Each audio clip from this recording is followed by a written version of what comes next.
Bonjour à tous, j'ai l'honneur de commencer ce webinaire des jeudis de la FPPE pour débuter l'année ensemble en espérant que 2021 nous soit beaucoup plus favorable que l'année 2020 qui vient de se terminer. Je dois donc vous parler de l'enseignement des soins dans la formation initiale des manips radio. Je vais donc dans un premier temps me présenter, puis ensuite je vous parlerai un peu dans une rapide approche historique de l'évolution de cet enseignement dans les centres de formation, dans les instituts préparant à la profession de manipulateur radio. Et puis, je vous parlerai aujourd'hui en pratique comment on envisage cet enseignement. Puis je conclurai.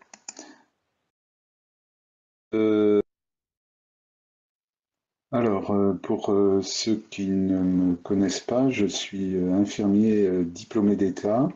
Depuis 1984, j'ai commencé ma carrière comme instrumentiste dans un bloc opératoire. Puis une dizaine d'années plus tard, je me suis tourné vers l'enseignement et je suis devenu professeur en sciences sanitaires et sociales dans un lycée avec des lycéens qui préparaient le bac SMS puis ST2S ensuite. Et puis j'enseignais dans ce même lycée dans un DTS imagerie médicale et radiologie thérapeutique. Je suis donc enseignant dans cet établissement, notamment dans sa partie enseignement supérieur qui se nomme l'ISTM à Valence, dans la Drôme. Je suis en responsabilité de l'enseignement des soins en général depuis de nombreuses années.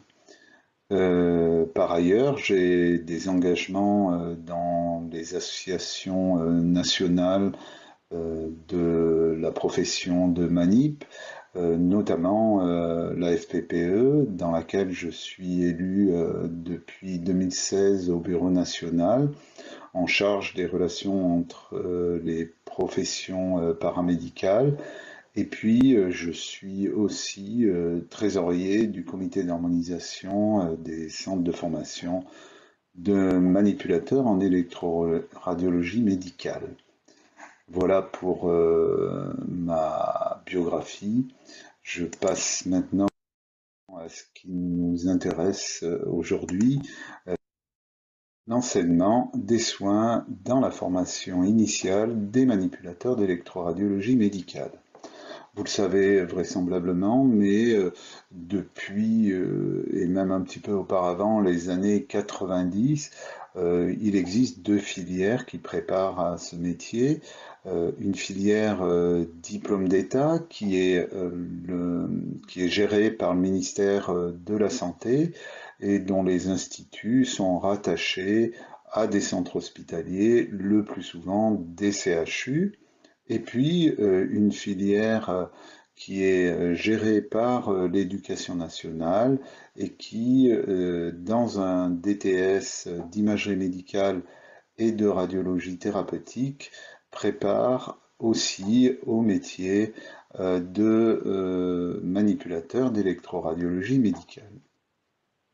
Alors ces deux filières ont cohabité pendant de très nombreuses années jusqu'à la réingénierie de ces formations qui a eu lieu à l'été 2012 et à l'issue de laquelle les référentiels de formation ont été harmonisés et donc il n'existe aujourd'hui plus que, depuis l'été 2012, plus qu'un seul et même référentiel de formation avec, mais je vous en parlerai plus tard, des unités d'enseignement.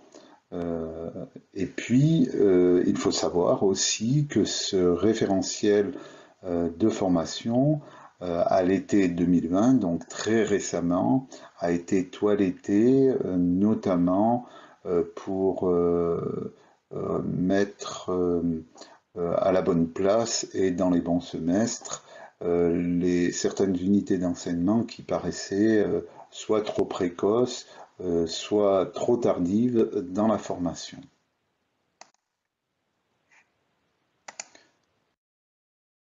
Alors, dans la pratique, comment se passe aujourd'hui la formation qui conduit au métier de manipulateur d'électroradiologie médicale, que ce soit pour le diplôme d'État ou pour le DTS. Lorsque l'on a universitarisé cette formation en 2012, on est parti d'un référentiel métier, on s'est posé la question des activités qui étaient pratiquées par les manipulateurs en électroradiologie médicale, puis on s'est interrogé sur les compétences nécessaires pour pouvoir réaliser ces activités et ensuite, une fois qu'on a défini les 10 compétences nécessaires pour pratiquer ce métier, eh bien, on a construit le référentiel de formation. Ce référentiel de formation est découpé en unités d'enseignement, une soixantaine, un petit peu moins, d'unités d'enseignement, dont certaines font appel à de la synthèse et qui sont nommées des unités d'intégration. L'objectif de la formation est de former un praticien responsable, autonome et réflexif. Les termes sont importants. À la fois un paramédical qui est responsable de ses actions, qui peut être autonome et qui doit et surtout être réflexif, c'est-à-dire avoir une attitude réfléchie lorsqu'il prend en charge un patient. Ce référentiel fait une part importante à la notion d'activité, à la notion de situation de soins que on met en pratique, mais aussi et surtout que l'on analyse.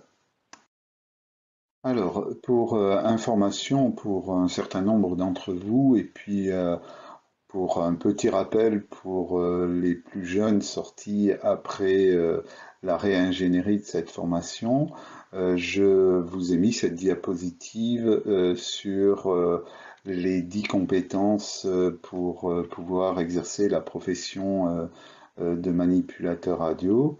On le voit, ces compétences sont pour certaines, voire pour la majorité, des compétences de soins et ce qui va expliquer que dans la formation des manipulateurs radio, eh bien, la formation aux soins, de façon assez générale, tient une place importante. Alors on peut s'interroger sur quelles sont ces unités d'enseignement ciblées sur les soins. Je vous en ai mis quelques-unes dans cette diapositive. On le voit, il s'agit déjà des unités d'enseignement 1.1 de sciences humaines qui vont donner quelques notions de psychologie, de sociologie, voire d'anthropologie ou d'ethnologie. Une unité de pharmacologie, évidemment, et notamment avec l'enseignement des radiopharmaceutiques. Et puis vient un certain nombre d'unités d'enseignement qui font appel à la théorie des soins, sur les techniques d'hygiène et de prévention des infections notamment, sur celles des concepts de soins, voire du raisonnement clinique. Ensuite, depuis le nouveau référentiel 2020, les pratiques de soins, les techniques de soins sont enseignées durant toute la première année au S1 et S2 dans l'unité d'enseignement 4.1. Le S1 étant plus destiné aux techniques de soins que l'on va appeler les techniques de soins de base, à la prise en charge du patient par exemple, et les techniques de soins un petit peu plus élaborées, notamment sur les sondages, notamment sur les cathétérismes, vont être réservés au deuxième semestre. Il existe aussi une UE de synthèse sur les soins que l'on appelle relation de soins et communication avec la personne soignée, qui elle est plutôt enseignée sur le troisième semestre en début de seconde année. Tout comme la FGSU qui elle est prise en charge au semestre 2.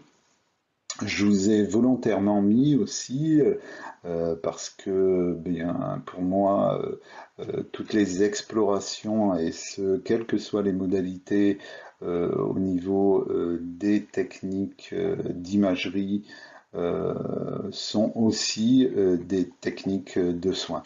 Donc ces unités 4.4 se déroulent à peu près durant toute la formation, c'est-à-dire de S1 à S6.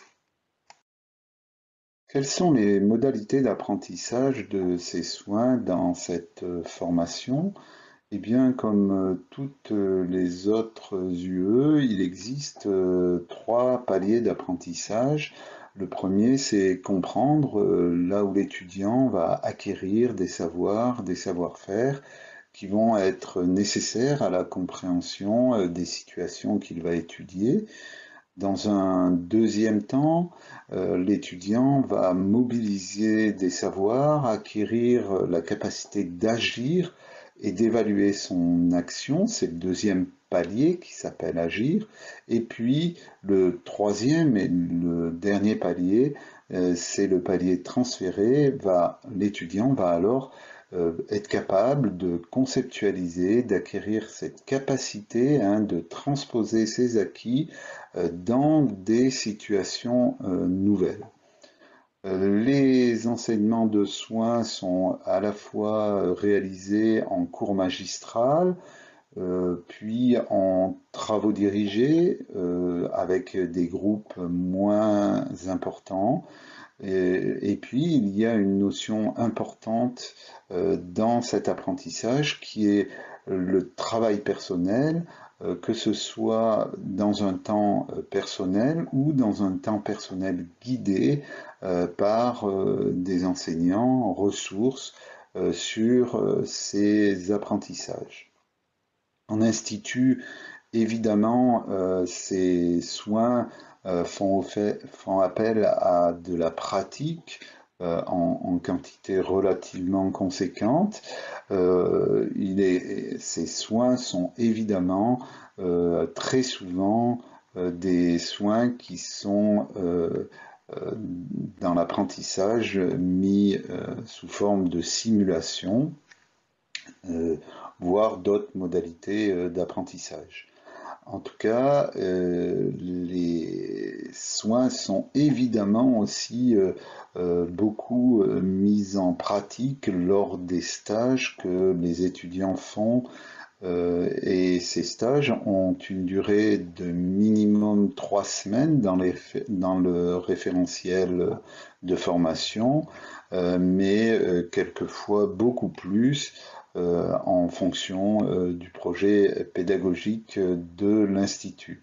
Sur Valence, par exemple, nos étudiants vont 11 semaines en stage de soins purement infirmier.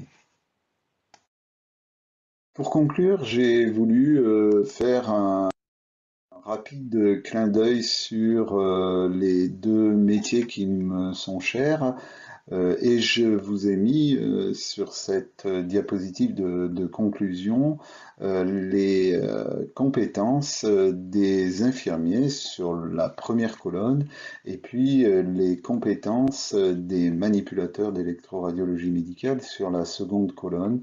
Et si l'on fait une rapide analyse des compétences de ces deux métiers, eh bien on s'aperçoit que 70 à 80% des compétences, les compétences de soins, sont identiques pour ces deux métiers. Voilà, et bien écoutez, je vous remercie d'avoir suivi cette présentation et je vous dis à très bientôt sur des événements de la FPPE. Voilà, bonne journée à tous.